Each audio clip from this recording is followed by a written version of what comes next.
بسم اللہ الرحمن الرحیم۔ السلام علیکم معزز ناظرین، آج تک آپ نے ابلیس کے بارے میں سنا ہوگا۔ انسان کو ہمیشہ عبادت سے گمراہ کرتا ہے۔ آج کا واقعہ اتنا عجیب ہے کہ جسے سن کر آپ حیرت میں پڑ جائیں گے۔ ایک شخص اندھیری رات میں نماز پڑھنے کے لیے گھر سے نکلا۔ راستے میں جاتے ہوئے اسے اندھیرے کی وجہ سے ٹھوکر لگ گئی اور وہ کیچڑ میں گر گیا۔ کیچڑ سے اٹھ کر گھر کی طرف واپس آیا۔ گھر سے لباس تبدیل کر کے دوبارہ مسجد کی طرف روانہ ہو گیا۔ ابھی کچھ قدم ہی چلا تھا کہ دوبارہ اسے ٹھوکر لگی اور دوبارہ وہ کیچڑ میں گر گیا۔ کیچڑ سے اٹھ کر وہ دوبارہ گھر گیا، لباس بدلا اور دوبارہ گھر سے باہر آیا۔ جیسے ہی دروازے سے باہر نکلا تو دروازے پر اسے ایک شخص ملا جو ہاتھ میں روشن چراغ تھامے ہوئے تھا۔ چراغ والا شخص چپ چاپ نمازی کے آگے آگے مسجد کی طرف چل دیا۔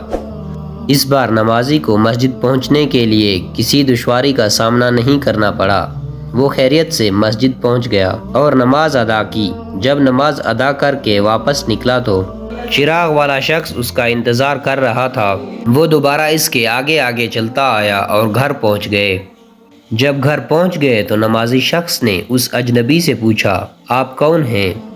اجنبی بولا، سچ بتاؤں تو میں ابلیس ہوں۔ نمازی کی تو حیرت کی انتہا نہ رہی۔ ابلیس شیطان کیسے مجھے مسجد تک چھوڑ سکتا ہے؟ اس کا کام تو لوگوں کو نماز سے بہکانا ہے۔ تو اس شخص نے بڑی حیرت سے اس اجنبی سے پوچھا، تمہیں تو میری نماز رہ جانے پر خوش ہو جانا چاہیے تھا، تو تم مجھے مسجد چھوڑنے کیوں گئے؟ ابلیس نے جواب دیا، جسے سن کر وہ شخص حیرت میں پڑ گیا اور آپ بھی حیران رہ جائیں گے۔ اس نے کہا، جب آپ کو پہلی ٹھوکر لگی تو اللہ تعالیٰ نے تمہارے سارے گناہ معاف کر دیے۔ جب تمہیں دوسری بار ٹھوکر لگی تو اللہ تعالیٰ نے تمہارے پورے خاندان کو بخش دیا۔ تو میں ڈر گیا تھا اگر اب تو ٹھوکر کھا کر گر گیا تو اللہ تعالیٰ تیرے پورے گاؤں کے گناہ معاف نہ کر دے۔ اس لیے چراغ لے کر آیا ہوں تاکہ تم بغیر کسی ٹھوکر کے مسجد تک پہنچ جاؤ۔ اس شخص نے جیسے ہی یہ بات سنی، اس نے اللہ تعالیٰ کی دربار میں اپنا سر جھکا کر اللہ کا شکر ادا کیا۔